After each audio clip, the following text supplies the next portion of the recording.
திருப்பலிக்கு சரியான உடையோட போகணுமா?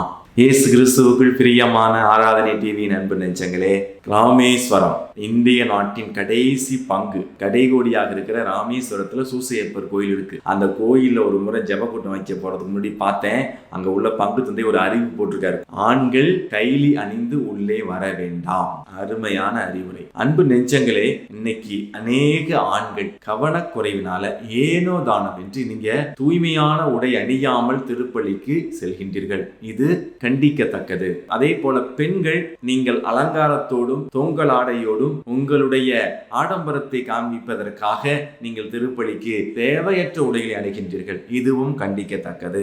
ஏன் சரியான உடை அணிய வேண்டும் என்றால், முதல் காரணம், கத்தோலிக்க திரு அவையில திருப்பலி என்பது உயிர் நாடியாக இருக்கிறது. அப்பேற்பட்ட திருப்பலியில பங்கெடுக்க போறப்ப நீங்கள் நல்ல சிறந்த ஆடையை அணிந்து செல்வது.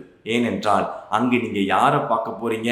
இயேசு கிறிஸ்துவை பார்க்க போறீங்க. ஒரு சாதாரண எம்எல்ஏவை எம்பியை பார்க்க போறப்ப எவ்வளவு தூரம் நீங்க சிறந்த ஆடையோட போகணும்னு போறீங்க. அதனால ஆண்டவர் இயேசு கிறிஸ்துவை நீங்கள் சந்திக்க செல்கின்றீர்கள். எனவே சிறந்த ஆடையோடு செல்லுங்கள். இரண்டாவது மிக முக்கிய காரணம், அகத்தின் அழகு முகத்தில் தெரியும் என்று சொல்வார்கள். நம்முடைய ஆண்டவர் மீது உள்ள மரியாதை, மனதில் இருக்கின்ற மரியாதையை வெளிப்படையாக நம்முடைய ஆடை மூலமாக நாம் காண்பிக்க முடியும். பெரிய நிகழ்வுக்கு போறப்ப எப்படி போறோம்? ரொம்ப அழகா அற்புதமா நல்ல ஜோடித்து போறோம்.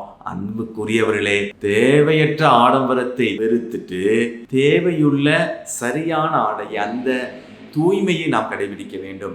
மூன்றாவது மிக முக்கிய காரணம் என்ன தெரியுமா? சில நேரத்துல நாம போடுற ட்ரெஸ் மற்றவர்களுக்கு இடையூறாக இருக்கும். எனவே சரியான உடை அணிந்து பிறருக்கு இடையூறாக இல்லாமல் பார்த்துக் கொள்வோம். குறிப்பாக இங்க சொல்ல போனா பெண்கள், என்ன பாரு என் அழக பாருன்னு சொல்லி முடி அழகோடும், முடியை அழகுபடுத்தியும் ஆடைகளை அழகுபடுத்தியும் ஆடம்பரத்தோடு தொங்கல் ஆடைகளோடு நீங்கள் செல்ல வேண்டிய அவசியம் இல்லை. ஏனென்றால் அப்படி செல்லும் பொழுது பிறருடைய கவனத்தை ஈர்ப்பவர்களாக நீங்கள் இருப்பீர்கள் தவிர ஆண்டவரையினுடைய கவனத்தை ஈர்ப்பவர்களாக நீங்கள் திருப்பலியில் பங்கெடுக்க முடியாது. எனவே நாம் திருப்பலிக்கு செல்வது ஆண்டவருடைய கவனத்தை ஈர்ப்பதற்காக. பெண்களே, நீங்க மறக்க வேண்டாம், வேளாங்கண்ணியில ஒரு முறை ஆரத்தி எடுக்கிறப்ப இது மிகப்பெரிய பிரச்சனையா இருந்துச்சு.